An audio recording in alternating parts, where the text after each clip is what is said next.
Orar para empezar. Padre eterno, Rey de reyes, Señor de señores, tuyo el honor, la gloria y el imperio por los siglos de los siglos. Padre bendito, fuente de toda santidad. Santo, santo, santo eres en verdad, Señor. Y si alguien llegó a algún grado de santidad fue por tu puro amor, por tu pura gracia, inspirados y movidos por tu santidad y por tu amor. Gracias, Señor, por todo lo que haces por nosotros. Gracias, Rey de reyes. Gracias por cada día, por nuestra salvación, por ser nuestro buen pastor, pero también nuestro buen abogado. Gracias, Rey de reyes. Te pedimos por la salud del hijo del hermano José, que ahorita está internado, Señor. Pero así como ha sido un buen pastor para todos nosotros, también lo eres para él. Lo dejamos en tus benditas manos, Señor. El autor y consumador de la fe también es el autor y consumador de la vida. Entonces clamamos a ti, Señor, para que intercedas por él, Señor, en su sanidad. Uno humildemente pide, tú eres el que obras, ayudas, restauras y sanas. Bendito sea tu nombre por siempre. En el nombre de Jesús. Amén. Amados, la semana pasada hablamos del encuentro personal que el Señor genera con nosotros. Y la razón por la que hablamos de ello es porque Él es nuestro buen pastor y a la vez nuestro buen abogado. En este momento vamos a entrar en nuestra mente en la fiscalía de Dios y vamos a simular un juicio en el cual el Espíritu Santo se vuelve el fiscal. Un fiscal es un abogado que presenta la evidencia de que somos culpables. ¿Qué es lo que dice el Señor? Juan 16, 8 Juan capítulo 16, versículos del 8 al 33. Empezamos con el 8. Y cuando Él venga, el Señor en este momento está hablando que Él físicamente tiene que partir. Pero es necesario que Él se vaya para que Él venga, decía el Señor. ¿Quién? Él, el Espíritu Santo. El Espíritu Santo convencerá al mundo de pecado, de justicia y de juicio. De pecado, de justicia y de juicio. Fíjese, de pecado por cuanto no creen en mí. Hemos analizado en Juan 3, con las mismas palabras del Señor, que la luz vino al mundo, pero ellos no quisieron ir a la luz para que sus obras no sean expuestas. Su pecado les hace decir, yo no quiero creer que hay un juez y yo no quiero creer que necesito un abogado. Yo estoy bien como estoy, yo estoy en mis caminos. Pero ¿qué dice? Él los convencerá de pecado por cuanto no creen en mí. El pecado los niebla, dice la Escritura, en que cierran su corazón, porque no quieren camino de paz. Ellos quieren seguir en sus propios caminos. Así les hablo yo. Y ya como hemos hablado, dicen, no, ¿y qué tal si no hay un infierno? Y yo debiéndole mi vida a un abogado al que no le pedí que muriera por mí. Así me lo han dicho. Así me lo han dicho. No es un problema intelectual. No es un problema de que no hay quien le quiera oír. Es un problema que ellos no quieren corregir. Yo lo veo diario.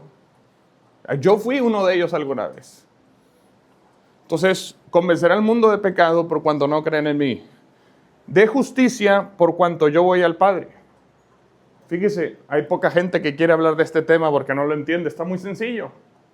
Él es el único justo que puede ir al Padre por méritos propios. Es el único. Todos los demás estamos condenados. Solo Él puede ir al Padre. Solo Él está sentado a la diestra del Padre por sus méritos. Él voluntariamente renunció a su puesto a la diestra, baja, nos rescata y vuelve a tomar ese puesto. Padre, regrésame la gloria que tuve contigo antes que el mundo fuese. Él no vino a coronarse como rey, Él ya era rey. Amén. Entonces, de justicia. ¿Cuál es la justicia? Que solo Él es justo y todos los demás estamos mal. Porque sea Dios veraz, justo y santo, y todo hombre mentiroso, pecador. Y no me veréis más físicamente. Y los convencerá de juicio, por cuanto el príncipe de este mundo ha sido ya juzgado. El enemigo ya está juzgado. La sentencia ya está dictada. La muerte y el Hades, el mismo diablo y todos sus seguidores serán lanzados al lago de fuego. Entonces ahorita estamos simulando el juicio. El fiscal presenta las pruebas. Estamos bajo pecado. El juicio está determinado. ¿Quieres el abogado o no lo quieres? 1 Juan 2:1, hijitos míos, estas cosas os escribo para que no pequéis. Y si alguno hubiera pecado, abogado tenemos para con el Padre. Ya no hay mediador entre Dios y los hombres, más que Jesucristo, nuestro único abogado. Entonces, Él llega a nosotros, a nuestra circunstancia. Estábamos condenados, pero también maltratados por el mundo. Maltratados por la maldad del mundo o a veces por nuestros propios errores. Algunos en mayor grado, otros en menor. A mí me encontró en un momento de auxilio y a otros más académicos, como el hermano los encontró leyendo. Pero aún así, nuestra vida no eran perfectas. Nuestras vidas tenían quejas y tenían dudas. Y es cuando Él llega como un buen pastor a la ovejita lastimada para restaurarla. Adelante. Es muy interesante el tema de las ovejas y lo voy a tratar de abarcar lo más rápido posible. El mundo nos dice que las ovejas son tontas, que las ovejas siguen a quien quieren. El mundo nos clasifica como ovejas que seguimos algo que ni entendemos. No hay peor error que ese. Las ovejas son muy inteligentes, son astutas, a lo mejor no demasiado sabias, pero lo suficientemente sabias para conocer sus limitaciones. Ellas conocen su anatomía, conocen que no tienen garras ni colmillos para defenderse. Sería tonto pelear contra un lobo o contra cualquiera de sus angustiadores. Entonces ellas conocen su condición y por eso tienen miedo. Si fueran tontas no sabrían ni de a qué le tienen miedo ni por qué. Tontas no son. Pero es cuando llega la figura del buen pastor y es cuando les ayuda, las cuida, las cura y hasta incluso las plagas les quita. Y lo hace por amor a ellas y poco a poco se va ganando de su amor y de su confianza. Y ellas van reconociéndolo por su voz, por su olor, no nada más por su silueta, al grado de que llega otro disfrazado de pastor y no lo siguen. No lo siguen. Entonces, ¿a quién siguen? Al que fue conquistando su confianza y de su amor. Entonces, tontas no son. Y han hecho pruebas y ellas no siguen. Y hay un caso muy interesante de un tipo de oveja o cordero, al que le llaman el cordero de invierno.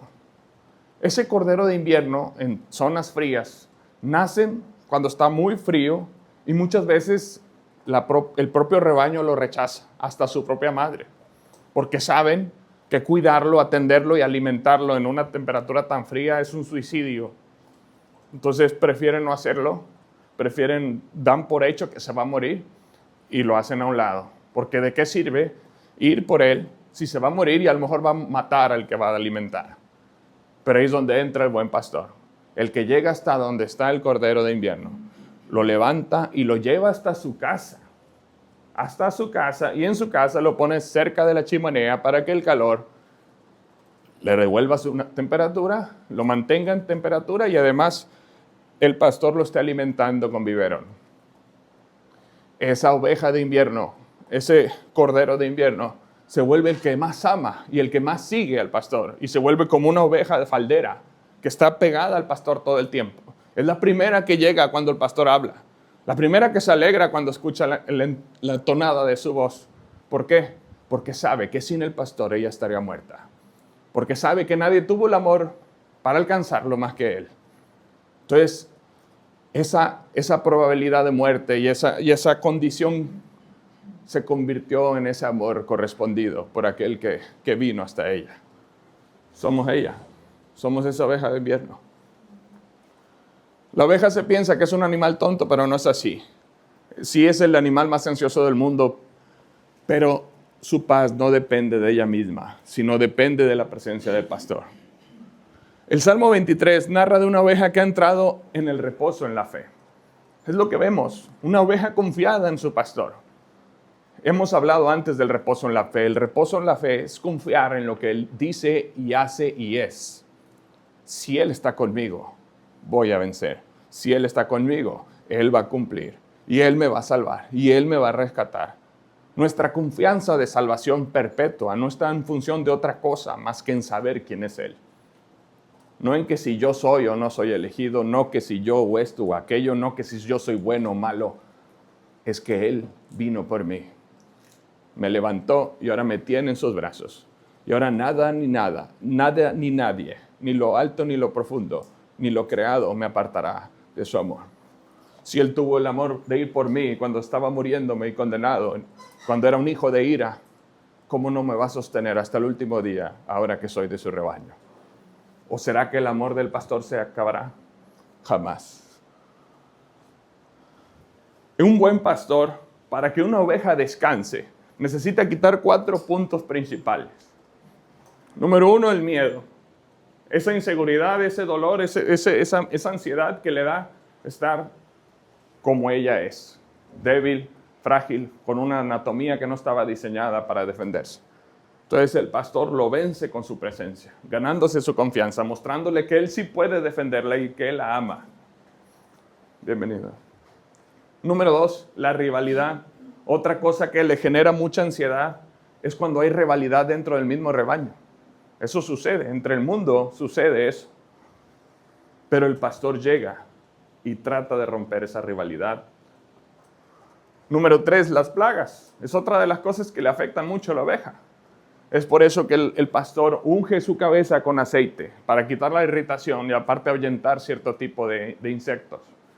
Porque para ellas es algo muy molesto que esté el insecto ahí atacándolas o metiéndose en sus fosas nasales o lastimándolas. Y número 4, el hambre. Cuando la ovejita no está cerca de una fuente de provisión, está muy ansiosa y nada más buscando alimento. Un buen pastor va con su presencia y con su amor quitarle el miedo a la oveja. Va a saber neutralizar las rivalidades entre ellas y va a saber retirarle las plagas y sobre todo va a ser un buen proveedor para satisfacer el hambre y la sed de ella. Adelante. Una vez que entendemos eso, vamos a entender el Salmo 23 mucho mejor. Así que el mundo te ofrece descanso si eres exitoso. Jesucristo te ofrece descanso porque Él está ahí, presente para ti. El cordero de invierno, el cordero rescatado, el que era despreciado, desarrolla ese oído que hoy ya platicamos, ese oído sensible, ese amor, esa fidelidad ante aquel que lo rescató. Entonces, qué interesante que, repito, es despreciada esa oveja de invierno hasta por el propio rebaño y que dice Mateo 5:3, bienaventurados los pobres de espíritu, porque de ellos es el reino de los cielos. Nosotros hemos conocido nuestra condición, sabemos que no teníamos las garras ni nada necesario para defendernos. Sabemos que cuando llegó el pastor era lo que necesitábamos y nos dejamos cargar con él. Y él nos demostró a lo largo de nuestro tiempo con él que fue la mejor decisión que pudimos haber tomado. Y aquí tenemos algunos de nosotros años de haber tomado esa decisión de seguirle. Y no ha habido cosa más bella. Y por nada del mundo lo soltaremos. Porque somos como un tesoro que se nos puso enfrente. Y hubiéramos estado dispuestos a vender todo con tal de alcanzarlo. Pero él dice, no ocupas vender nada, aquí estoy yo por ti. Entonces él, como dijimos la vez pasada, él fue como el mercader que buscó la perla preciosa y la compró con su sangre, con su vida, porque nos amaba. Él nos buscó y nos encontró. Nosotros no le buscábamos. Nosotros de repente fue un tesoro que se nos presentó. Hubiéramos hecho todo por alcanzarlo, no. Si lo hubiéramos conocido, pero no lo conocíamos. No hay quien busque a Dios, no hay quien entienda. Pero Él viene conociendo nuestra circunstancia, conociendo nuestra falta. Y aún así Él viene, llega y nos recoge y nos rescata. Entonces, si hubiéramos estado dispuestos a todo por Él, ¿cómo dejaríamos a Él por algo? Jamás. Así que la oveja de invierno es la oveja desechada aún por su propio rebaño. Pero ¿qué dice 1 Corintios 1:28? Pues Dios escogió lo despreciado del mundo, a lo que es considerado como nada, y lo usó para convertir en nada lo que el mundo considera importante. Porque los que se humillan y reconocen que necesitan un Salvador serán ensalzados con vida eterna. Mas los que se ensalzan y creen que no necesitan ningún Dios, ningún Salvador y andan como ovejas negras mordiendo la mano del pastor, serán humillados por su propia decisión. Como ya hemos dicho, cuando nosotros nos entregamos, decimos, hágase tu voluntad sobre mi vida, porque tú eres el que necesita tomar las riendas de mi vida. Y cuando nos entregan, pues Dios les dice, hágase tu voluntad. Lo que tú quieres. Ve y naufraga tú solo, es tu decisión. Y es muy interesante, y retomando el tema de la oveja de invierno, las ovejas normales, aun cuando se les conquista, a veces se alejan. Dentro del mismo rebaño ahí, pero a veces se alejan, andan un poco dispersas, tranquilas. Y hasta las ovejas negras se van, por así llamarles. Pero la oveja que fue cargada en el invierno y calentada en el pecho del pastor, jamás se separa de sus piernas. Su gratitud ha matado su independencia. Adelante. Así que todo esto ya lo platicamos. Todo esto ya, adelante. Así que por último veamos el Salmo 23. Creo que ahora con esta información lo vamos a entender mejor. Lo leemos juntos. Salmo 23. El Señor es mi pastor, nada me faltará. Un momento. ¿Por qué? Porque Él me ama. Porque Él está conmigo. Él es mi fortaleza, Él es mi consuelo, Él es mi ayuda, Él es mi paz, Él es mi proveedor. Así que aunque el mundo se caiga, mientras Él no pasa nada. Y Él jamás se va a caer. Amén. En lugares de delicados pastos me hará descansar. ¡Pum! El delicado pasto no es lo que nos hace descansar. Porque delicados pastos hay en cualquier parte. Lo que nos hace descansar es que Él está ahí. Él está ahí. Y no nada más Él está ahí. Se va a encargar que andemos en delicados pastos porque el pasto es nuestra fuente de alimento. Amén. Junto a aguas de reposo me pastoreará. Él va a proveer el alimento, el agua y su presencia. Esos me van a tener tranquilos. Eso es lo que confortará mi alma. Adelante. Me guiará sendas de justicia por amor a su nombre. Por amor a su nombre andaremos en caminos de santidad. Es porque le amamos que no queremos ofenderlo, que no queremos traicionarlo. No es porque tengamos miedo a que Él algún día nos suelte. No es que tengamos miedo que algún día nos dé una patada. Es que no queremos lastimarlo con nuestra vida y con nuestros errores, como alguna vez ya lo hicimos, que lo tuvimos que clavar en una cruz para salvarnos. Aunque ande en valle de sombra de muerte, no temeré mal alguno, porque tú estarás conmigo. Repito, porque no son los delicados pastos los que nos hacen descansar. Aun si andamos en valle de sombra de muerte, porque así tuvimos que pasar, Él vendrá con nosotros. Amén. Amén. Tú estarás conmigo, tu vara y tu cayado me infundirán aliento. Ya lo hemos platicado. Su vara no está para herir, está para defender.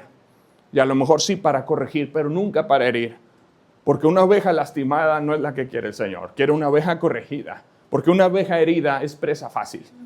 Él vino a que no seamos presa. Amén. Por eso dice la Escritura, yo no te daré más de lo que puedes soportar.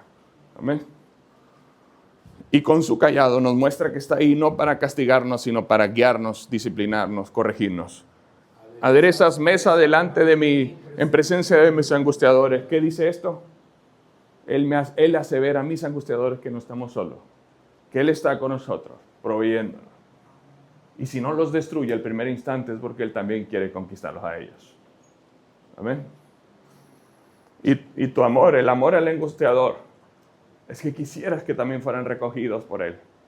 No estás peleando que caiga fuego del cielo y los destruya. Estás peleando que llegue el fuego del Espíritu, los conmueve y se arrepientan y sean salvos también. O serás de los que se enojan porque tú llegaste a las 8 y los otros llegaron a las 5. No, lo que queremos es que tengan lo que el Padre vino a ofrecer. Unges mi cabeza con aceite, mi copa está rebosando. Ya dijimos, en el caso de los pastores de ovejas, ungen con aceite para quitar la irritación por los insectos, prevenirlos, generarles un repelente. Eso también promueve. Así también Él unge nuestra cabeza con su Espíritu Santo y nos protege, nos bendice y nos aleja de malos pensamientos. Mi copa está rebosando. Aquí un pastor escribe que este término, mi copa está rebosando, a veces ellos hacían ciertos pesebres donde a veces le llamaban copas, donde podía beber el animalito. Y el hecho de que la copa estuviera rebosando lo hacía que no se peleara entre los demás por un sorbo. Había agua además, no hay necesidad de pelearnos por el alimento. Ciertamente el bien y la misericordia me seguirán todos los días de la vida. ¿Por qué? ¿Por qué? Porque Él estará con nosotros. Porque Él está conmigo. Y en la casa de Jehová moraré por largos días. ¿Por qué? Porque fui ese corderito de invierno, que Él fue hasta donde yo estaba. Me recogió, me llevó a su casa. Ahí estoy en su casa, ahí estoy con Él.